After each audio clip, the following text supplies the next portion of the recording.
வார்த்தையை கற்றுக்கொள்வதற்காக தேவன் எங்களுக்கு கொடுத்த இந்த தருணத்துக்காய் கர்த்தருக்கு நன்றி செலுத்துகிறேன். அதே போல டெலிவரி மினிஸ்ட்ரிக்கும் நன்றி செலுத்துகிறேன்.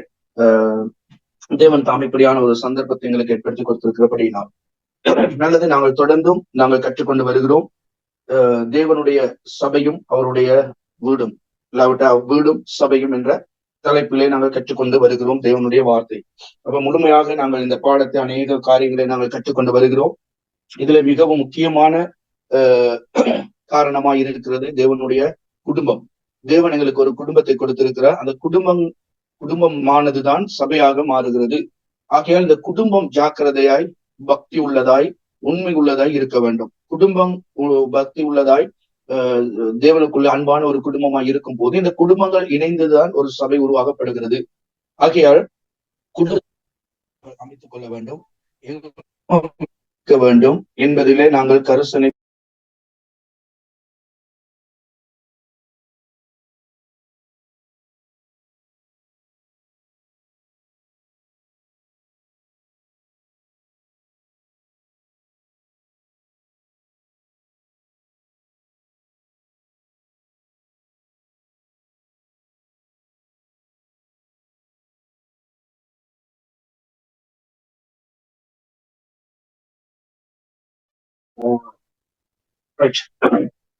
நாங்கள் பார்க்கிறோம். தேவனுடைய குடும்பம் மிகவும் முக்கியமானது. இன்றைக்கு அநேகமான வழியிலே சபைகளிலே பிரச்சனைகள், சபைகளிலே குழப்பங்கள், சபைகளிலே ஆசீர்வாதம் இல்லாத தன்மை, எல்லாவற்றுக்கும் காரணம் தேவன் கொடுக்கப்பட்டிருக்கிற எங்களுடைய குடும்பத்தை நாங்கள் சரியாய் வழி நடத்தாதபடி சபையில் எங்களுக்கு குழப்பங்கள் உருவாகுவதை நாங்கள் காணக்கூடியதாக இருக்கிறது. ஆகையால் தேவன் விரும்புகிற காரியம் குடும்பம், ஒரு கிறிஸ்தவ குடும்பம் அழகான குடும்பமாக இருக்க வேண்டும், ஒரு சாட்சியான குடும்பமாக இருக்க வேண்டும். இதைத்தான் நாங்கள் கற்றுக்கொண்டு வருகிறோம். நல்லது. இந்த நாளிலும் தியானத்துக்காக நாங்கள் திருப்பிக் கொள்வோம். 1 தீமோத்தேயுவின் புத்தகம் 3வது அதிகாரம் 5வது வசனம். 3:5 ஒரு வசனத்தை நாங்கள் வாசிப்போம்.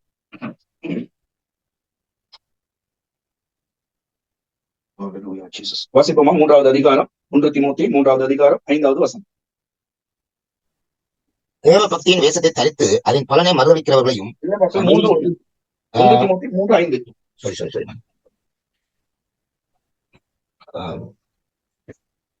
ஒருவன் சொந்த குடும்பத்தை நடத்த அறியாதிருந்தால் தேவனுடைய சபை எப்படி விசாரிப்பான்?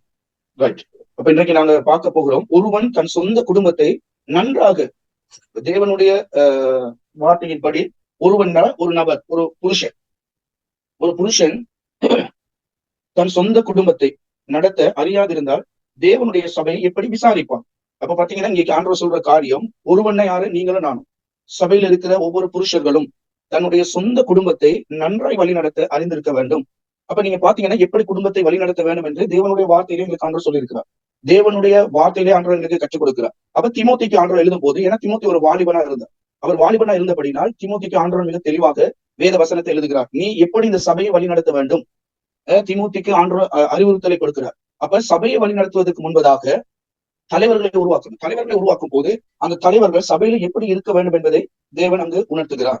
அப்ப நாங்க என்ன செய்யணும்? முதல்ல எங்களுடைய குடும்பம், இதுதான் இன்னைக்கு முக்கியம். இன்னைக்கு பாத்தீங்கன்னா அநேகமான வேளையிலே ஊழியர்களுடைய குடும்பங்கள் சின்னாபின்னமாக இருக்கிறது. ஊழியர்களுடைய குடும்பம் தேவ பயம் அற்ற நிலைமையில இருக்கிறார்கள். இப்ப இதெல்லாம் நாங்க பார்க்கும்போது ஊருக்கு உபதேசம் பண்ணுகிறோம், மற்றவர்களுக்கு நாங்க உபதேசம் பண்ணுறோம், மற்றவர்களை விசாரிக்கிறோம். ஆனா எங்களுடைய குடும்பத்தை நாங்கள் எப்படியாக நடத்துகிறோம்? இதுதான் இன்னைக்கு முக்கியம்.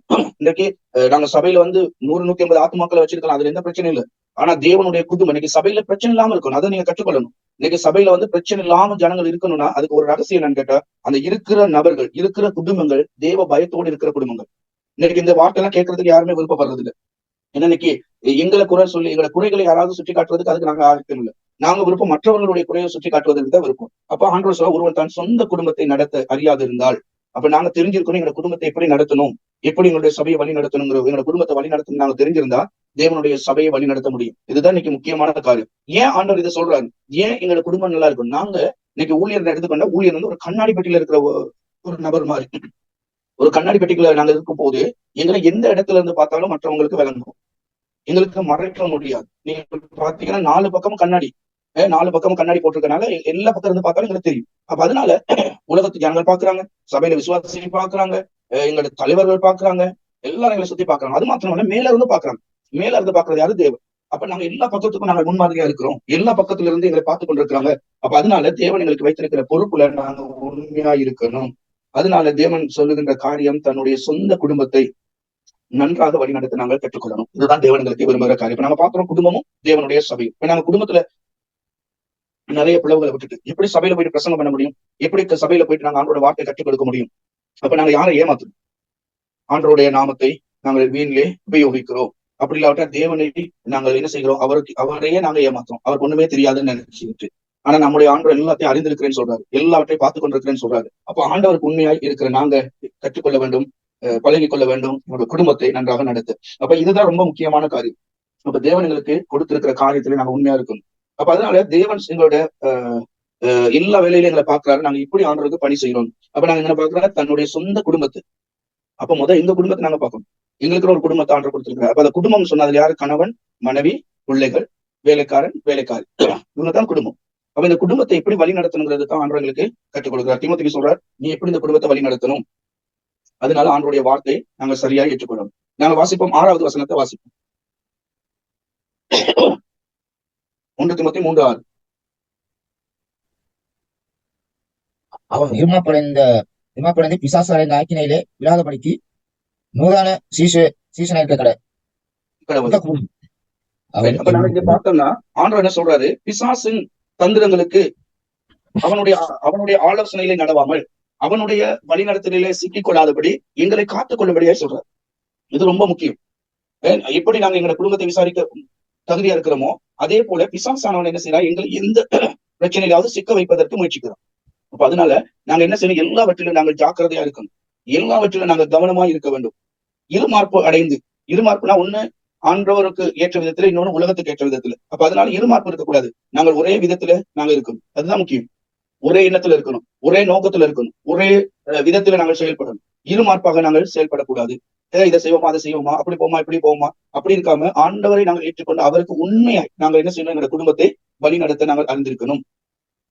அப்ப தேவன் விரும்புகிற காரியம் என்னன்னா, எங்களுடைய சொந்த குடும்பத்தை நாங்க வழி நடத்தணும். பிசாசுக்கு அகப்படாதபடி, ஆக்கினை தீர்ப்பிலே விழாதபடிக்கு எங்களை காத்துக்கொள்ள வேண்டும். எங்களை இப்பொழுதுமே காத்துக்கொள்ளணும் தான் நாங்க நினைக்கணும். நான் எல்லாத்திலும் தேர்ந்தவன் சொல்லி கண்ணை மூடிட்டு போக முடியாது. நாங்க எந்த நேரத்துல என்ன செய்யணும்? நாங்க ஜாக்கிரதையா இருக்கணும். நான் செய்யறது சரியான்னு சொல்லி நாங்களே எங்களை பார்க்கணும், எங்களை தியானிக்கணும். இன்னைக்கு அநேகமானவர்ல நாங்க இதை பண்றது இல்லை. எங்களுடைய குறைவை பத்தி நினைக்கிறது இல்ல, எங்களுடைய ஆவிக்குரிய வாழ்க்கை பற்றி நினைக்கிறது இல்ல. நாங்க எங்க பாட்டுக்கு ஓடிக்கொண்டிருப்போம். ஆனா பிசாசானுக்கு தெரியும் எங்களை எந்த இடத்துல வெளுத்தாட்டணும், எங்க எங்களுக்கு உழவு உண்டு பண்ணணும்னு தெரியும். அதனால அவனுடைய தந்திரங்களை சிக்கிக் கொள்ளாதபடி நாங்கள் ஜாக்கிரதையாய் இருக்க நாங்கள் கற்றுக்கொள்ள வேண்டும். நாங்கள் வாசிப்போம் 7வது வசனம். அவன் நிந்தனையிலும் பிசாசின் கண்ணியிலும் விழாதபடிக்கு புறம்பானவர்களால் நற்சாட்சி பெற்றவனாயிருக்க வேண்டும். புறம்பானவர்கள் நற்சாட்சி பெற்றவனா இருக்க வேணும்னா உலகத்து ஜனங்கள் மத்தியில நாங்க நற்சாட்சி பெற்றவங்களா இருக்கணும். இப்ப நாங்க பாருங்க, கடவுளை ஏற்றுக்கொண்டோம்னு சொல்லி நாங்க சபைக்கு சாட்சியா இருந்தா போதாது. புறம்பான மனுஷன் வெளியில இருக்கிறவங்க எங்களை பார்க்கணும், எங்களுடைய வித்தியாசத்தை பார்க்கணும், எங்களுடைய மாற்றத்தை பார்க்கணும். நாங்க எப்படி இருக்கிறோம் ஆண்டவருக்குள்ள. ஆண்டவருக்குள்ள கிறிஸ்தவ குடும்பம்னா எப்படி இருக்கணும். இதை பக்கத்துல வீட்டுல உள்ளே பார்க்கணும். நீங்க பாத்தீங்கன்னா பக்கத்துல இருக்கிறவங்க எங்களை குறித்து சாட்சி சொல்லணும். இன்னைக்கு இப்ப பக்கத்துல வீடுகள்ல பார்க்கும்போது பக்கத்து வீட்டுல உள்ளவங்களுக்கு தெரியும் நாங்க இப்படி இருக்கு. அடுத்தடுத்த வீட்டுல உள்ளவங்களோட ஒரு சமாதானம் இல்லை. புறம்பான நபர்கள் எங்களை எப்படி பாக்குறாங்க? எங்களை ஒரு ஊழியக்காரனா பார்க்கணும், எங்களை ஒரு தேவனை பின்பற்றுகிற ஒரு மனுஷனா எங்களை பார்க்கணும். அப்ப அதுக்கு நாங்க என்ன செய்யணும்? ஜாக்கிரதையா இருக்க நாங்க கற்றுக்கொள்ளணும். இன்றைக்கு அநேகமான வேளையில நாங்க மற்றவர்களுக்கு மற்றவர்கள் எங்களுக்கு வந்து சாட்சி சொல்லணும். அதுல ரொம்ப முக்கியமா இருக்கும். இன்றைக்கு அநேகமான வேளையில அநேகர் என்ன செய்யறாங்க? ஒவ்வொரு இடத்துக்கும் ஒவ்வொரு விதமான விதத்துல நடப்பாங்க. அப்ப அதனால ஆண்டவர் சொல்றாரு, ஜாக்கிரதையா இருக்க நாங்க கற்றுக்கொள்ளணும். இது ரொம்ப முக்கியம். இப்ப நாங்க பாக்குறோம் தேவனுடைய சபையும் அவருடைய குடும்பம். தேவன் முதலாவது அவருடைய குடும்பத்தை தான் நேசிக்கிறார், அதன் பின்புதான் சபை. அப்ப இந்த சபை குடும்பத்துல உள்ள நபர் தான் சபைக்கு வராங்க. அப்ப அதனால ஒவ்வொரு குடும்பத்திலையும் தேவனுக்கு ஏற்ற விதமான குடும்பமா இருக்க பழகிக்கொள்ளணும். இன்னைக்கு ஏன் எங்க குடும்பத்துல தரித்திரம் இருக்கு? ஏன் எங்க குடும்பத்துல ஆண்டவருடைய ஆசீர்வாதம் இல்லாம இருக்குது? இதெல்லாம் நாங்க பார்க்கணும். என்ன பிள்ளை, ஆண்டவருடைய வார்த்தை மாறாது. அவர் சொன்ன வார்த்தை அப்படியே நடந்து கொண்டு வருகிறது. அப்ப இதைகளை நாங்கள் பின்பற்ற வேண்டும், இதை நாங்கள் காத்துக்கொள்ள வேண்டும். ஆகையால் தேவன் எப்பொழுதும் எங்களிடத்தை விரும்புகிற காரியத்திலே நாங்கள் ஜாக்கிரதையா இருக்கணும். நாங்கள் வாசிப்போம் 2வது அதிகாரம், 1 தீமோத்தேயு 2வது அதிகாரம் 8வது வசனத்தை வாசிப்போம். அன்றையும் புருஷர்கள் கோபமும் தர்க்கமும் இல்லாமல் பரிசுத்தமான கைகளை உயர்த்தி எல்லா இடங்களிலும் ஜெபம் பண்ண வேண்டும் என்று விரும்புகிறேன். அப்ப என்ன சொல்ற ஆண்டவர்? புருஷர்கள் தங்களுடைய கரங்களை உயர்த்தி ஜெபிக்கணும். எங்களோட கரத்துல அழுக்கு இருக்கக்கூடாது. அதுக்கு சொல்றாரு, கைகளில் அழுக்கு இருந்துச்சுன்னா அந்த அழுக்கு என்ன செய்யும்? அதை நாங்க காட்ட மாட்டோம். எங்களோட கை பரிசுத்தமா இல்ல, நாங்க போய் சொல்லுவோம் என் கைனா ரொம்ப பரிசுத்தம் அப்படின்னு நாங்க சொல்லுவோம். ஏன்னா எங்களோட அதுதான் கைகளை உயர்த்தும் போது கைகள் என்ன செய்யணும்? பரிசுத்தம் இருக்கணும். அதனால ஆண்டவருக்கு எப்பொழுதுமே நாங்க என்ன செய்யணும்? ஜாக்கிரதையா இருக்கணும். ஆண்டவருக்கு உண்மையா இருக்கணும். ஆண்டவரை மகிமைப்படுத்தணும். இதுகள்ல நாங்க ரொம்ப ஜாக்கிரதையா சும்மா கையை உயர்த்தி ஆண்டோடைய சமூகத்துல நினைச்சிடக்கூடாது. நான் கையை உயர்த்தினவன எல்லாம் சரி, நான் கைகளை உயர்த்தும் போது அந்த கையில ஆண்டோட பரிசுத்த தன்மையை காணணும். நாங்க கைகளில செய்கிற காரியங்கள் பரிசுத்தமா இருக்கணும். அதனாலதான் கைகளை உயர்த்தி ஜெபிக்க வேணும். நாங்க கைகளை உயர்த்தும் போது ஆண்டவர் பார்த்து கொண்டிருக்கிறார், இந்த கை தூய்மையா இருக்குது. நீங்க பாத்தீங்கன்னா அந்த கை உயர்த்துறது ஆண்டவருக்கு சரண்டர். அவரிடத்துல நான் எல்லாத்துலயும் என்னை தாழ்த்துகிறேன் அப்படின்னு தான் அர்த்தம். நீங்க பாத்தீங்கன்னா இப்ப உங்களுக்கு தெரியும், அநேகமானவர்களுக்கு யுத்தம் நடக்கிற வரையில யுத்தத்துல ராணுவ வெடி வைப்பாங்க. வரும்போது நாங்க கைகளை உயர்த்தினா என்ன செய்வாங்க, எங்க கையில ஒண்ணுமே இல்லை, என் கை வெறுமையா இருக்குது, நான் உங்களுக்கு சரண்டர்னு சொல்லுவோம். அப்ப அந்த யுத்த சட்டத்தின்படி கைகளை உயர்த்தும் போது, 2 கைகளை உயர்த்தும் போது உயர்த்தி இருக்கிற நபரை சொல்லுவதற்கு தடை, சொல்ல முடியாது. ஏன்னா அவரை நம்மகிட்ட சரண்டர் ஆயிட்டார் அப்படிங்கிறது அர்த்தம். அப்ப அதே போல எங்களுடைய கைகளை உயர்த்தி ஆண்டவரை நாங்க ஜெபிக்கும் போது அவர் எங்களுக்கு காண்கிறார். அப்ப எங்க கையில ஒண்ணுமே இருக்கக்கூடாது. நாங்க கையில ஏதாவது வச்சுக்கிட்டு கையை உயர்த்தினா அது அர்த்தம் இல்லை, அந்த கை உயர்த்துறதுக்கே அர்த்தம் இல்லை. அப்ப அதுதான் ஆண்டவர் சொல்றாங்க, எங்க கை பரிசுத்தமா இருக்கணும், கைகளை உயர்த்தி ஜெபிக்கணும், ஆண்டவர் எங்களுக்கு விரும்புகிறார். நம்ம 9வது வசனத்தை பார்ப்போம். 9வது வசனத்தை வாசிக்கிறார். ஸ்திரீகளும் மயிலை பின்னிதலுமாவது பிணிகளாவது பொன்னினாலாவது முத்துக்களினாவது விலையேறப்பெற்ற வஸ்திரையாவது தங்களை அலங்கரியாமல். அப்ப இங்க ஆண்டவர் ஸ்திரீகளுக்கு ஆண்டவர் சொல்றாரு, ஸ்திரீயானவர் என்ன செய்யணுமா, மயிலை பின்னுதலிலும் பொன் வஸ்திரங்களை, முத்துக்களை, விலை உயர்ந்த வஸ்திரங்களை இப்ப இன்னைக்கு நிறைய அலங்காரப்படுத்திக் கொள்றாங்க. இன்னைக்கு ஆண்டவர் சொல்ற அதுதான், நாங்க எப்படி இருக்கணும், சபைக்கு வர்றதுக்குன்னு ஒரு ஒழுக்கம் இருக்கு. இன்னைக்கு பாத்தீங்கன்னா பெண்கள் இன்னைக்கு சபையில எப்படி வராங்கன்னு பாருங்க, எப்படி சபைக்கு வராங்கன்னு பாருங்க. அப்ப ஒரு குடும்பத்துலன்னா எப்படி இருக்கணும் அப்படின்னு பாருங்க. ஒரு பெண்ணுக்கு அழகு என்னன்னா, தலைமயிரை நல்லா வளர்த்து அது அழகா பின்னி ஒரு அழகா வரணும், அதுதான் இன்னைக்கு முக்கியம். அப்ப இன்னைக்கு தலைமயிரை பின்றது இல்லை. அவங்க நினைக்கிறாங்க தங்கத்தை போட்டு பொண்ணை போட்டு நல்ல விலை உயர்ந்த சீலையை கட்டி விலை உயர்ந்த உடுப்பை போட்டா எனக்கு கௌரவம் கிடைக்கும் அப்படின்னு. ஆனா அது இல்ல முக்கியம். இங்க ஆண்டவர் சொல்ற காரியம் என்னன்னா, வெளியரங்கமான அலங்காரத்தினால எங்களை அலங்கரிப்பதை விட எங்களோட உள்ளான உள்ளம் அலங்கரிக்கப்பட வேண்டும், அதுதான் முக்கியம். இப்ப நாங்க பாக்குறோம் சபையில இன்னைக்கு ஏன் ஒரு சபையை வழி நடத்த முடியாது, இன்னைக்கு பாத்தீங்கன்னா சபையில பிரச்சனைகள், இதெல்லாம் காரணம். மத்தது பாத்தீங்கன்னா இன்னைக்கு குடும்பத்துல ஏன் வறுமை ஏன் அப்படிங்கிறதை நாங்க சிந்திச்சு பார்க்கணும். வறுமைக்கு முதல் காரணம்னா அனாவசியமான செலவுகள், அனாவசியமான ஆடம்பரமான காரியங்கள். இதுல நாங்க முக்கியத்துவம் கொடுக்கும் போது எங்களோட குடும்ப வறுமைக்கு தள்ளப்படும். ஆண்டவர் மிக தெளிவா சொல்றாரு, எங்களுக்கு எது இருக்குதோ அதை நாங்கள் பயன்படுத்தணும். தமிழ்ல ஒரு பழமொழி இருக்கு, கந்தை ஆனாலும் கசக்கி கட்டுன்னு சொல்லுவாங்க. ஊத்த உடுப்பா இருக்கலாம், அதை கசக்கி கட்டணுமா, அதை துவைச்சி கட்டணுமா, அதுலதான் எங்களுக்கு கௌரவம் இருக்கு. அப்ப நாங்க நினைக்கிறோம் இல்ல, புது உடுப்பு போட்டவனே எங்களுக்கு கௌரவம் தானா வந்துடும்.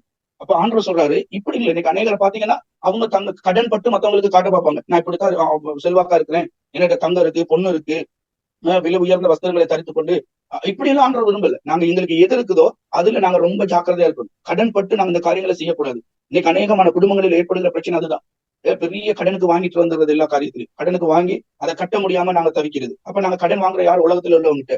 அவன் மனசுல யோசிப்பாடே, இவங்க கடவுளுங்கிற இங்க ஆண்டவர் ஆசீர்வதிக்கிறவன்னு சொல்றாரு, அப்படி செய்யறவன்னு சொல்றாரு, இன்னும் அந்த கடனை கட்டலைன்னு. அப்ப நாங்க கடன் படாதபடிக்கு வாழ பழகிக்கணும். அதுதான் ஒரு கிறிஸ்தவ குடும்பம்.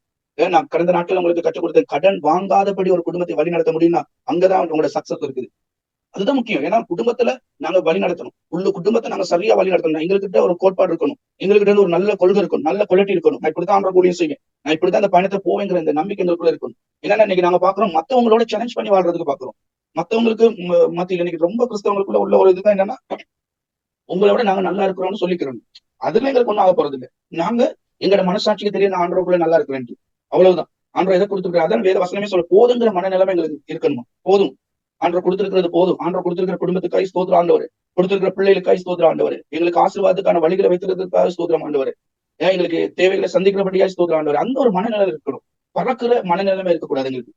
அதனால தான் ஆண்டவர் சொல்றாரு, எப்படி இன்னைக்கு குடும்பங்கள் ஆசீர்வதிக்கப்படாத இருக்கிறதுக்கு காரணம் என்ன, இதுதான். எப்பயுமே கடன்பட்டு ஒரு காரியத்தை செய்ய நாங்க பழகக்கூடாது. எங்ககிட்ட எது இருக்குதோ அதை கொண்டுதான் நாங்க செய்ய பழகணும். அதுல உண்மையா இருந்தா அநேகருடைய வாழ்க்கை ஆசீர்வாதமா இருக்கும். இதைத்தான் நாங்க பழகணும். நான் எப்பயுமே ஆண்டவர்கிட்ட நான் சொல்ற காரியம் இதுதான், நான் கற்றுக்கொள்ற காரியம் இதுதான். எங்களுக்கு நாங்க ஒண்ணுமே இல்லாம அந்த பூமியில வந்தோம், ஒண்ணும் வெறுமையா வந்தோம், அதே போலதான் வெறுமையா போக போறோம்.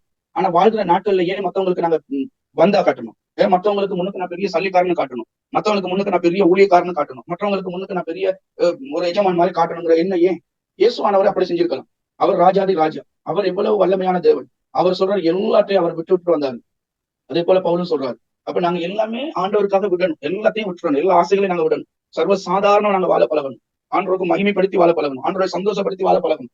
இதுதான் ஆண்டவர் விரும்புறேன். நாங்க பெரிய விலை உயர்ந்த உடுப்பு உடுத்திட்டோம்னு சொல்லி வேலை இல்லை, தங்கத்தை அலங்கரிச்சோம்னு சொல்லி வேலை இல்லை, அதுல எல்லாம் வேலை இல்லை.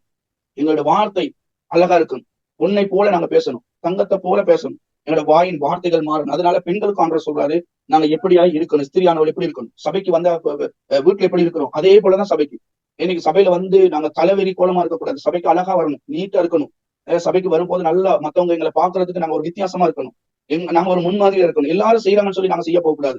இன்னைக்கு அநேக கணவன்மார் பிரச்சனையை முன்படுக்கிறதுக்கு ஒரே காரணம் மனைவிகள்னால. சில மனைவிமார் இருக்கிறாங்க சரியா தன் குடும்பத்தை வழி நடத்த தெரியாதனால, கடன் படுறதுனால. இப்படி எல்லாம் இருக்கும்போது எங்க குடும்பத்தை நாங்க சரியா வழி நடத்த முடியாது. நாங்க நிம்மதியா இருக்கணும், நாங்க சந்தோஷமா இருக்கணும். ஆகியால் இதை நாங்க கற்றுக்கொள்ளணும். இது ஆண்டவர் விரும்புகிற காரியம். அதே போல நாங்க 10வது வசனத்தை வாசிப்போம். தகுதியான வஸ்திரத்தினாலும் உம் ஞானத்தினாலும் திறந்த புத்தியினாலும் தெய்வ பக்தி உள்ளவர்கள் என்று சொல்லிக் கொள்ளுகிற ஸ்திரீகளுக்கு ஏற்றபடியே நற்கிரிகளினாலும் தங்களை அலங்கரிக்க வேண்டும். எப்படி அலங்கரிக்கணுமா? இன்னைக்கு பாத்தீங்கன்னா எல்லாரும் பியூட்டி பார்லருக்கு போவாங்க, அழகுபடுத்துற இடத்துக்கு சலூனுக்கு போவாங்க. இப்ப இலங்கையில அது பெரிய பிரச்சனை வந்துருச்சு. இப்ப ஆண்டவர் எப்படி எங்களை அழகுபடுத்த சொல்றாரு? இதைத்தான் நாங்க பார்க்கணும். தகுதியான வஸ்திரங்களினாலும். எது எங்களுக்கு தகுதி, அதை நாங்க யோசிக்கணும். இன்னைக்கு நீங்க பாத்தீங்கன்னா சபைகள்ல எந்த ஒரு தகுதி உலகத்துல இருக்கிற மாதிரி தான் சபைகள்ல இருப்பாங்க. ஆனா சபையில எப்படி இருக்கணும்ன்ற சொல்லி ஆண்டவரோட தகுதி வச்சிருக்காரு. அப்ப இன்றைக்கு குடும்பங்கள் எப்படி இருக்கணும், அழகா இருக்கணும். இன்னைக்கு அம்மா யாரு மக யாருன்னு தெரியாது. ஒரு தாய் பெரிய ஒரு டெனிம் அடிச்சு போகுது, அதே மாதிரி மகன் ஒரு டெனிம் காய்ச்சல் அடிச்சுட்டு போகுது. அப்ப எது தகுதியானது, தகுதியான உடை எது?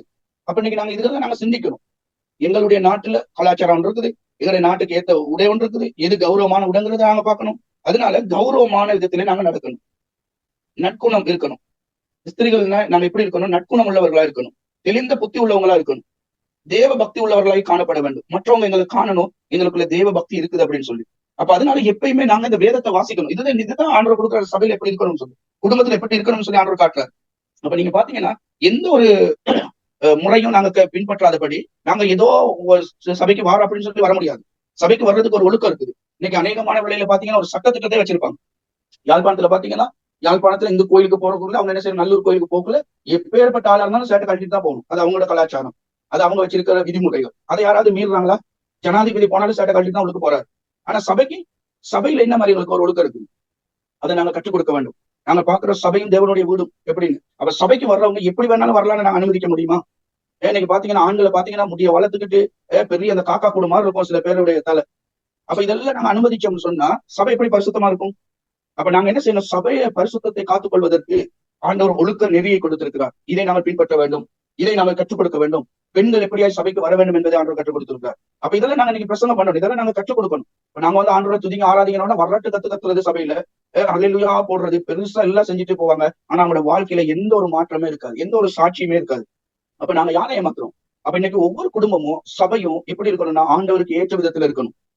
எப்படி நாங்க உடுப்புகளை உடுத்தணும், எப்படி சபைக்கு வரணும், ஒழுக்கமா இருக்கணும். நீங்க பாத்தீங்கன்னா இதெல்லாம் ஆண்டவருடைய வேத வசனத்திலே எங்களுக்கு ஆண்டவர் கற்றுக் கொடுத்திருக்கிறார். எப்படி நாங்க இருக்கணும் அப்படிங்கறத ஆண்டவர் கற்றுக் கொடுக்கிறார். 11வது வசனத்தை வாசிப்போம். ஸ்திரீயானவள் எல்லாவற்றிலும் அடக்கமுடையவளா இருந்து அமுதலோடு கற்றுக்கொள்ள கடவுள். ஸ்திரீயானவள் என்ன செய்யணும்? எல்லாவற்றிலும், ஒரு விஷயத்துல இல்ல, எல்லாவற்றிலும் அடக்கமுள்ளவர்களா இருக்க வேண்டும். அமைதியாய் தேவனுடைய வார்த்தையை கற்றுக்கொள்ள வேண்டும், ஒழுக்கத்தை கற்றுக்கொள்ள வேண்டும். இன்னைக்கு பாத்தீங்கன்னா அநேகருக்கு இது விருப்பம் இல்லை, அமைதியா இருக்கிறது இல்ல. ஏதாவது ஒரு சபையில ஒரு பிரச்சனை நீங்க அதை ஆராய்ஞ்சு பாத்தீங்கன்னா அந்த பிரச்சனைக்கு காரணம் யாராவது ஒரு பெண்ணா தான் இருப்பாங்க. அப்ப அதனால ஸ்திரீயானவள் எப்படி இருக்கணும்? எல்லாவற்றிலும், ஒரு விஷயத்துல இல்ல, ஒரு குடும்பத்தை வழிநடத்துற விதத்துல, ஒரு சபையில ஒரு காரியத்தை செய்யற விதத்துல, எல்லாவற்றிலும் எப்படி இருக்கணுமா? இன்னைக்கு நாங்க பாக்குறோம் உலக காரியங்களும் சபையில உள்ள காரியம் ஒன்னாகி போயிருச்சு. சபைக்கு எப்படி நாங்க ஒரு ஆண்டவருடைய சமூகத்துக்கு போகணும். வேதாம கல்லூரியில படிக்கும் போது இதெல்லாம் அந்த நாட்கள்ல சொல்லி கொடுத்தாங்க. ரொம்ப கவனமா நாங்க புல்பிட்டுக்கு பலிப்பிடத்துக்கு போகும்போது ரொம்ப பக்தியா நாங்க போகணும். எங்களோட உடையில நாங்க வித்தியாசமா இருக்கணும். இன்னைக்கு பாத்தீங்கன்னா முடிய வளர்த்துக்கிட்டு ஆண்கள் பிரசங்கம் பண்றாங்க, ஒரு ஒழுக்கம் இல்ல, ஏனோ தானோ உடையில ஒரு வித்தியாசம் இல்ல. அப்ப எல்லாத்துலயும் நாங்க என்ன செய்யணும்? பக்தியா இருக்கணும், ஒரு ஒழுக்கம் இருக்கணும். அப்ப அதனால ஆண்டவர் சொல்ற எல்லாவற்றிலும் என்ன செய்யணுமா? நாங்க கற்றுக்கொள்ளக்கூடியவரா இருக்கணும். அதுதான் ரொம்ப முக்கியம். நாங்க எல்லாத்துலயும் தேர்ந்தவன் நினைச்சா நாங்க வீணா போயிடும். ஒவ்வொரு நாளும் ஆண்டவருடைய வார்த்தையை கற்றுக்கொள்ளணும். அப்ப ஒரு ஊழியம் செய்கிற ஒரு ஊழியக்காரர் என்ன செய்யணும்? பெண்களுக்கு கற்றுக் கொடுக்கணும். பெண்கள் இப்படித்தான் இருக்கணுங்கிற ஒரு விதிமுறையை நாங்க சபையில ஏற்படுத்தணும். சபையில ஒழுக்கம் இருக்கணும். சபையில எப்படி நாங்க இருக்கணும் அப்படிங்கறத நாங்க கற்றுக் கொடுக்கணும். எவ்வளவு நீட்டா உடுத்தணும், அழகா உடுத்தணுங்கிறத நாங்க கற்றுக் கொடுக்கணும். எவ்வளவு பரிசுத்தமா தூய்மையா இருக்கணும்னு கற்றுக் கொடுக்கணும். அப்ப இதெல்லாம் எங்களுக்குள்ள பொறுப்பு. சபையில இருக்கணும், இந்த காரியங்கள் தான் இருக்கணும். சபையில எவ்வளவு கிரௌட் இருக்குங்கிறது முக்கியம் இல்ல, இருக்கிற நபர்கள் எப்படி உண்மையா இருக்கிறாங்கன்னு பார்க்கணும். அவங்க சந்தோஷமா இருக்கணும், மற்றவங்களோட சண்டை போடாதவங்களா இருக்கணும், அமைதலா இருக்கணும். சில பேர் பாத்தீங்கன்னா எந்த நேரம் பார்த்தாலும் யாரோடய சண்டை போட்டுக்கிட்டு இருப்பாங்க. அப்ப இது தேவனுடைய சபை இல்ல. தேவனுடைய சபையில பயம் இருக்கணும், தேவ பயம் இருக்கணும், ஒழுக்கம் இருக்கணும். அப்ப இதெல்லாம் நாங்க என்ன செய்யணும்? கற்றுக் கொடுக்கணும். இது கற்றுக் கொடுக்கறது எங்களோட பொறுப்பா இருக்கு. அப்ப பாருங்க, நாங்க 12வது வசனத்தை வாசிப்போம். இது புருஷர்களுக்கு சொல்றாரு. உபதேசம் பண்ணவும் புருஷர்கள் அதிகாரம் செலுத்தவும் ஸ்திரீயானவளுக்கு நான் உத்தரவு கொடுக்கிறதில்லை, அவள் அமைதியா இருக்க வேண்டும். அப்ப என்னன்னா பெண்களுக்கு ஆண்டவர் என்ன செய்யறாரு? புருஷன் மேல அதிகாரத்தை பண்ணக்கூடாது. அது ஆண்டவர் என்ன சிலர் கற்றுக் கொடுக்கிறார். சில பேர் தங்களுடைய கணவனை ரொம்ப தாழ்மையா போட்டு கீழே போட்டு மிதிக்கிறது, அவங்கள கணக்கெடுக்கிறது இல்ல, அதிகாரம் பண்றது. நான் சொன்னபடி டைமுக்கு வரணும், நான் சொன்னபடி செய்யணும். ஆனா சில ஆண்களை படுத்த அதுக்கேற்ற மாதிரி தான் நடக்குது. அதனாலதான் அவங்க அதிகாரம் பண்றாங்க. அப்ப நாங்க கற்றுக்கொள்ளணும், நான் எப்படி ஆண்டோடைய சமூகத்துல இருக்கணும், நான் என்னத்தை செய்யணும் அப்படிங்கறத நாங்க ஒரு டைம் வச்சுக்கொள்ளணும். நாங்க எத்தனை மணிக்கு எழும்புறோம், எத்தனை மணிக்கு நாங்க ப்ரே பண்றோம், எத்தனை மணிக்கு நாங்க வெளியில போவோம், என்ன டைம் நாங்க விசிட்டிங் போகணும், என்ன டைம் நாங்க வேலைக்கு போகணும், என்ன டைம் எதை செய்யணும், எல்லாத்துக்கும் எங்களுக்கு ஒரு நேரம் இருக்கு. சில பேரை பாத்தீங்கன்னா சபைக்கு வர்றதுக்கே நேரம் இல்லை. ஒரு டைமுக்கு சபைக்கு வர்ற நினைச்ச நேரம் சபைக்கு வருது. நானா இவ்வளவு நாளைக்கு ஊழியர் செய்யறேன், ஒரு ஆராதனைக்கு எந்த நேரத்துல லேட் ஆகி மட்டும் போக மாட்டேன். 9 மணிக்கு வரேன்னா நான் சரியா 9 மணிக்கு அந்த இடத்துல இருக்கு. அது நான் பழகிருக்கேன். எங்க சபையில படுத்த நீங்க ஒரு நாளைக்கு நீங்க வாங்க சொல்லாம பாருங்க, சபையில சரியா 9 மணிக்கு ஆராதனை, சரியா 9 மணிக்கு ஆராதனை ஆரம்பிக்கணும். ஒரு நிமிஷம் அங்கிட்டு போக கூடாது, இங்கிட்டு போக கூடாது. இதுதான் ஒழுக்கம். இதை நாங்க பின்பற்றணும். அப்ப சபையில உள்ளவங்களுக்கு எல்லாம் தெரியும், யாரை பாட்டு லீட் பண்ற சொல்லியிருக்காரு. அவர் லீட் பண்றதுக்கு 15 நிமிஷத்துக்கு முன்னுக்கு அவர் என் கண்ணு முன்னுக்கு அவர் ஜெபிக்கணும். பலிபீடத்துல நின்று முழங்கால் படிட்டு அவர் ஜெபிக்கணும். அவர் ஜெபிச்சுட்டு தான் அவர் என்ன செய்யணும், 15 நிமிஷம் ஆண்டோட சமூகத்துல உட்கார்ந்து இருக்கணும். சபையில உட்காந்து அதுக்கப்புறம் அவர் பலிபீடத்துக்கு போயிட்டு பாட்டு லீட் பண்ணணும். இப்போ நாங்க என்ன செய்யணும், அப்ப அவர் ஆரம்பிக்கிறதுக்கு நாங்க என்ன செய்யறோம், அவர் பாட்டு லீட் பண்றாரு, ஆடி அமர்ந்து வருவாரு, பாஸ்டர் உட்காந்து பாத்துட்டு இருப்பாரு. அப்படியே இன்னும் காணாம வந்தவன ஒரு பையன் சொல்றது, பைக் பெச்சு போயிடுச்சு பாஸ்டர், ஐயோ பாஸ்டர் பஸ் இல்ல பாஸ்டர். அப்ப நானா சொல்லி, நீ பஸ் இருக்கோ இல்லையா எனக்கு அந்த தேவை, உனக்கு நீ ஆண்டருக்கு ஒரு பணியை செய்யணும்னு இருக்கிறியா, உனக்கு பொறுப்பு கொடுத்துருக்கோம், அந்த டைமுக்கு நீ அங்க நிக்கணும். அதை நாங்க பழக்கணும். இதுல எல்லாம் உறுதியா இருக்கணும். ஐயோ இப்ப இன்னைக்கு நாங்க சொல்லி ஒருத்தர் லீட் பண்ண வச்சிருக்கிறேன், அவருக்கு சொல்லியிருக்கேன் நீங்க தான் நாளைக்கு லீட் பண்ணணும்னு. அவர் அந்த டைமுக்கு லீட் பண்ணலன்னு சொன்னா நான் ரெடி ஆயிடுவேன். உங்களுக்கு தெரியும், நான் ஒவ்வொரு நாளும் பாட்டு லீட் பண்றதுக்கு நான் பாட்டு ஆயத்த பண்ணுவேன். ஒவ்வொரு கிழமையும் நான் ஆயத்தப்படுத்துவேன். ஆனா பாட்டு லீட் பண்றதுக்கு ஒவ்வொருத்தரும் நான் நினைச்சிருக்கிறேன். இந்த கிழமை நீங்க செய்யணும் அவருக்கு சொல்லுவேன், அவர் ரெடியா வரணும். அவர் வர்றார வழியா நான் ரெடி ஆயிடுவேன். ஏன்னு கேட்டா, ஊழியக்காரனுக்கு தான் ஆண்டவர் பொறுப்பை கொடுத்திருக்காரு. அவர் நினைச்ச நேரம் புல்பிட்ல ஏறதுக்கு இல்ல. சரியா 9 மணிக்கு ஆராதனைனா அவர் 8:45 ஜெபிக்கணும். 8:45 ஜெபிக்கலையா, நான் போயில புல்பிட்டுக்கு நான் போய் பாட்டு லீட் பண்ணுவேன். ஏன், நான் ஆயத்தமா இருக்கிறேன். இதை ஒரு ஊழியக்காரனை செய்யணும், பின்பற்றணும். அப்ப ஆதிக்கம் சில பேர் அவங்க நம்ம சொல்றதை கேட்க மாட்டோம், அவங்க சொல்றதை நாங்க கேட்கணுங்கிற மாதிரி இருக்கும். அப்ப இப்படி சபை நடத்த முடியாது. அப்ப அதனால நாங்க எப்பயுமே முகத்தாட்சி பார்த்து நாங்க சபை செய்யக்கூடாது. அவருக்கு ஒரு விதமா இவருக்கு ஒரு விதமா சப்போர்ட் பண்ணக்கூடாது. இப்ப நாங்க இன்னைக்கு ஒருத்தருக்கு சொல்லிடுவோம், அடுத்த நாள் இன்னொருத்தர் அதே தப்பு செய்யறது, அதை கண்டுக்காம விட்டுருவோம். அப்படி செய்ய முடியாது. நாங்க எப்பொழுதும் எந்த நேரத்திலும் ஒரே விதமா இருக்கணும். அப்ப இதுக்கு என்னன்னா, நாங்க சாட்சியா இருக்கணும். அதனால ஆதிக்கம் பண்ணக்கூடாது. பெண்கள் எப்பயுமே கணவனுக்கு துணையா இருக்கணும். அதுதான் ஆண்டவர் விரும்புறாரு. கணவன் தனிமையில இருக்கிறது சரியில்லை, அவரை பாதுகாக்கணும் அங்கிறதுக்காக தான் ஆண்டவர் பெண்ணை படைச்சு கொடுத்தாரு. அப்ப இந்த பெண்கள் என்ன செய்யணும், ஆதிக்கம் பண்ணாதபடி அன்பால எல்லாத்தையும் என்ன செய்யணும், பேலன்ஸ் பண்ணணும். இதுல ரொம்ப ஜாக்கிரதையா இருக்கணும். அப்பதான் அந்த குடும்பத்துல ஒரு சந்தோஷம் வரும். கண்டிஷன் போட்டு எந்த நேரமும் சத்தம் போட்டுக்கிட்டு கச்சன்னு இருந்தா அந்த குடும்பத்துல ஒரு சந்தோஷம் இருக்காது. அதனால இதுல நாங்க ஆதிக்கம் பண்ணாதபடி நாங்க ஜாக்கிரதையா இருக்கணும். அப்ப நாங்க பார்ப்போம் 13வது வசனத்தை. முதலாவது ஆதாம் உருவாக்கப்பட்டான், பின்பு ஏவாள் உருவாக்கப்பட்டான். பாத்தீங்க தானே, முதல்ல ஆதாம், அதுக்கப்புறம் ஏவா. இப்ப இதை என்ன செய்யறது, நிறைய பேர் நினைக்கிறாங்க, ரைட், மனைவினா எனக்கு கீழே இருக்கணும், நான் சொல்றது தான் கேட்கணும், நான் சொல்றதை மீறி ஒண்ணு செய்யலாதுன்னு ரொம்ப இலக்கமா அவங்களே இது பண்றது. அதுவும் செய்யக்கூடாத ஒரு காரியம். இது புருஷர்களுக்கு. நாங்க எங்க மனைவிகளை நாங்க என்ன செய்யணும், நேசிக்கணும், அவங்களுக்கு நாங்க ஆதரவா இருக்கணும், அவங்களை நாங்க பராமரிக்கணும், அவங்களை நாங்க பாதுகாக்கணும். ஏன்னா இது ஆண்டவர் எங்கள் இடத்துல இருந்து விரும்புற காரியம். அப்ப அதனால அதுல ரொம்ப ஜாக்கிரதையா இருக்கணும். பாப்போம் 14வது வசனம். மேலும் ஆதாம் வஞ்சிக்கப்படவில்லை, ஸ்திரீயானவளே வஞ்சிக்கப்பட்டு முதுகுகளுக்கு உட்பட்டாள். அப்ப இங்க பெண்கள் என்ன செய்யறாங்க, சில காரியங்களுக்கு என்ன செய்ய வஞ்சிக்கப்படுகின்றார்கள். அப்ப அதனால அவங்க வஞ்சியாதபடிக்கு, வஞ்சிப்பதற்கு முகம் கொடுக்காதபடி அவர்களை பாதுகாக்கக்கூடிய பொறுப்பு யாருக்கு இருக்கு, நமக்கு இருக்கு. அப்ப அதனால நாங்க இதுல ரொம்ப ஜாக்கிரதையா இருக்கணும். 15வது வசனம். இப்படி இருந்தும் தெளிந்த புத்தியோடும் விசுவாசத்திலும் அன்பிலும் பரிசுத்தத்திலும் நிலை கொண்டிருந்தால் பிள்ளை பேச்சினால் ரட்சிக்கப்படுவாள். ஆமென். பாத்தீங்களா எப்படின்ட்டு. அப்ப ஆண்டவர் என்ன சொல்றாரு, தெளிந்த புத்தி உள்ளவங்களா இருக்கணும். விசுவாசத்திலும் அன்பிலும் பரிசுத்தத்திலும் 3 விஷயம் அங்க முக்கியம். விசுவாசமா இருக்கணும், எது நடந்தாலும் கர்த்தர் செய்வார் அப்படிங்கிற ஒரு விசுவாசம் இருக்கணும். தெளிந்த புத்தி இருக்கணும், அதே போல அன்பு இருக்கணும். இந்த 3 காரியமும் ஒரு பெண்ணுக்குள்ளே இருக்கக்கூடிய குணாதிசயம். இந்த குணாதிசயம் இருந்தா தான் அந்த குடும்பத்திலே ஒரு சந்தோஷம் உண்டாகும். அதே போல எல்லா பிள்ளைகளும் சொல்லுவாங்க, நான் எங்களோட தாயை போல நான் இருக்கணும்னு ஆசைப்படுவாங்க. அம்மா அப்பா மாறி நாங்க தான் அந்த பிள்ளைகளுக்கு முன்மாதிரியா இருக்கிறோம். இப்படி அந்த பிள்ளைகள் வளர்க்கப்பட வேண்டும். இப்ப பாத்தீங்கன்னா நாங்க ரொம்ப இன்னைக்கு அநேக குடும்பத்துல பாஸ்டர் உட்காந்து, பாஸ்டரோட பணி என்ன தெரியுமா, ஒரு ஊழியக்காரன பணி எப்பொழுது வேதத்தை தியானிக்கிறது தான் பாஸ்டரோட பணி, எப்பொழுது வேதத்தை கற்றுக்கொள்றதுதான் அவருடைய பணி. அவர் இதை சரியா செய்யணும். இதை சரியா செஞ்சு சபைக்கு வருகிற நபர்களுக்கு நாங்க கற்றுக் கொடுக்கணும். அவங்க எந்த இடத்துல குறைவா இருக்கிறாங்கன்னு நாங்க பார்க்கணும், அவங்களுக்கு கற்றுக் கொடுக்கணும். ஒரு விசுவாசியின் பொறுப்பு என்னங்கிறத கற்றுக் கொடுக்கணும், ஒரு விசுவாசியின் ஒழுக்கம் என்னங்கிறத கற்றுக் கொடுக்கணும், ஒரு விசுவாசி எப்படி உடுத்தணும்னு கற்றுக் கொடுக்கணும், ஒரு விசுவாசி எப்படி ஆண்டவரை நேசிக்கணும்னு கற்றுக் கொடுக்கணும், எப்படி நீ வேலை செய்யற இடத்துல வேலை செய்யணும்னு கற்றுக் கொடுக்கணும். இதுதான் ஊழியக்காரன பொறுப்பு. இதை விட்டுட்டு நாங்க என்ன செய்யறதுன்னா, பைபிள் எடுத்தாச்சு, காலையில எடுத்து நான் விசிட்டிங் போறேன்ட்டு இதே ஒவ்வொரு இடத்துக்காக போறது, ஒவ்வொரு ஆக்களா சந்திக்க போறோம்னு சொல்லி ஒரு கூட்டத்தை போயிட்டு சந்திச்சு எப்படியாவது சேர்ச்சி கொண்டு வந்துருது. கொண்டு வந்து அந்த ஜனங்கள் சேர்ச்சியில இருப்பாங்க, ஏதோ எங்களுக்கு விருப்பப்பட்ட காரியத்தை பேசுறது. அப்ப இப்படி பேசி அப்புறம் அடுத்த குடும்பத்தை கொண்டு இப்படியே கொண்டுட்டு வரப்ப ஒரு குடும்பம் அடிச்சுக்கிட்டே சபை விட்டு போயிடும். அப்புறம் இன்னொரு குடும்பம் இன்னொரு இதோட எங்கேயாவது பிச்சுட்டு போயிடும். ஏன் இது நடக்குதுன்னு பாத்தீங்கன்னா, அந்த வருகிற நபர்களுக்கு நாங்க சரியாய் கற்றுக் கொடுக்காதபடினா. இதுலதான் ரொம்ப ஜாக்கிரதை இருக்கும். நீங்க வேணா நான் சொல்றேன், உங்களுடைய சபை ஆசீர்வதிக்கப்படணும்னா நல்ல ஒவ்வொரு குடும்பத்துக்கும் வேதத்தை கற்றுக் கொடுங்க. இதுதான் ரகசியம். வேதத்தை கற்றுக் கொடுத்து பாருங்க, ஒரு நாளும் ஒரு இது அங்கிருந்து அசைய மாட்டாங்க. உறுதியா இருப்பாங்க சபைக்கு. இன்னைக்கு பிள்ளையான உபதேசங்களுக்கு அகப்படுறதுக்கு முதல் காரணம் என்ன?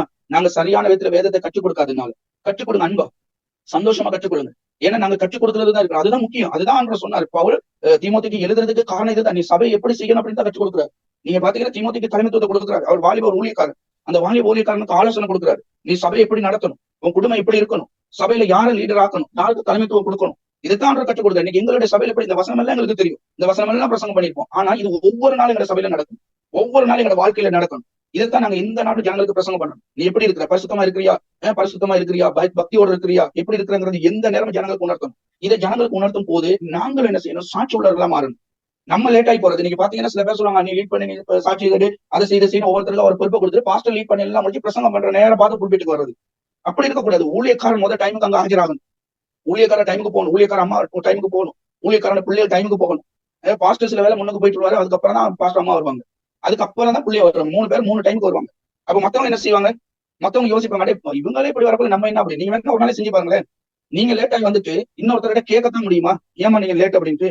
அப்ப நாங்க என்ன செய்யணும்னா, ஆண்டருடைய பணியை செய்யும் போது டைம் கோஆபரேட் பண்ணுங்க. டைமுக்கு எல்லா வேலையும் செய்ய பழகுங்க. ஆராதனை இந்த டைம், அந்த டைம் என்ன செய்யணும், உங்களுக்கு ஏற்ற டைம் வைக்காதீங்க.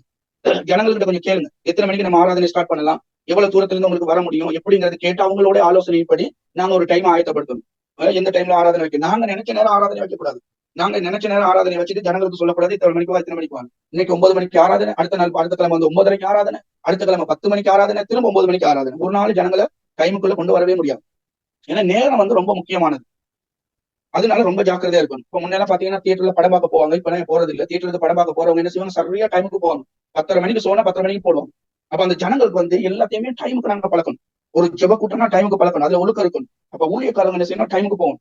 இப்ப அதே மாதிரி பாத்தீங்கன்னா நம்ம நிறைய இடங்கள்ல பாஸ்டர் ஃபெலோஷிப், பாஸ்டர் மீட்டிங் எல்லாம் இருக்கும். அந்த இடத்துல பாத்தீங்கன்னா பாஸ்டர் மாதிரிலாம் எத்தனை மணிக்கு வருவாங்க. அங்க போனீங்க போனேன், அவங்களுக்கு ஜெபம் பண்ண போனேன், அவங்கள பார்க்க போனேன், இவங்களை பார்க்க போனேன் அப்படின்னு சொல்லி சும்மா தலையை காட்டுறதுக்காக வருது. ஒரு நாள் அப்படி செய்யக்கூடாது. அது செய்யவே கூடாது. எப்பயுமே அந்த டைமுக்கு நாங்க ஆஜராகணும்.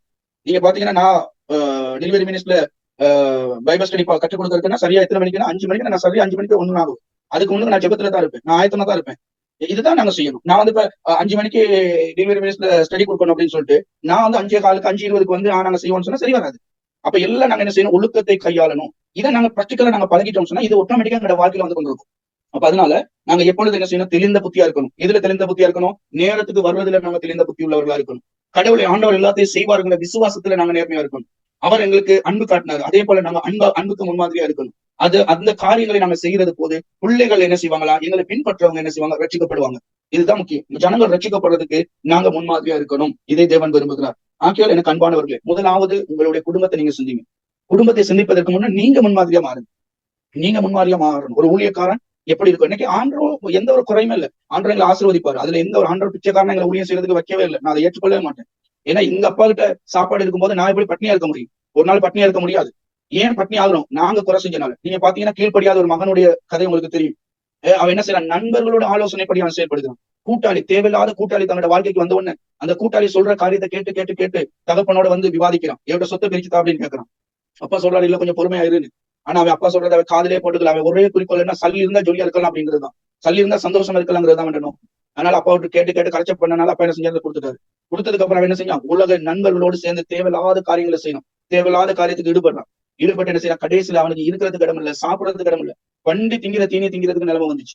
அப்ப இன்னைக்கு ஒரு ஊழியக்காரன் ஆண்டவருக்கு வாழ்கிற ஒரு நபர் எப்படி நாங்க சாப்பிடணும், நல்லா சந்தோஷமா சாப்பிடணும், ஆரோக்கியமான உணவுகளை சாப்பிடணும். பண்டிகை வச்சிருக்கிறது எங்களுக்குள்ள ஆண்டவர் நமக்கு அழகான உணவுகளை வச்சிருக்கிறாரு. அப்ப ஏன் இந்த உணவு எங்களுக்கு கிடைக்காம போகுது, நாங்க ஆண்டவர் கொடுக்கறதுல உண்மை இல்லாதபடினால், அதை சரியா பயன்படுத்தாதபடினால். அப்ப பண்டி திங்கிற சாப்பாடு சாப்பிடுற நேரம் தான் யோசிக்கிறான், எங்க அப்பா வீட்டுல வேலை செய்யற வேலைக்காரனுக்கு எவ்வளவு அழகான சாப்பாடு இருக்கு. இப்ப அவருக்கு என்ன தெரியுது, அப்பாவோட வீடு முக்கியம்னு தெரியுது தானே, அப்பாவோட வீடு பெருமதி தெரியுது தானே, இப்பதான் அவருக்கு தெரியுது.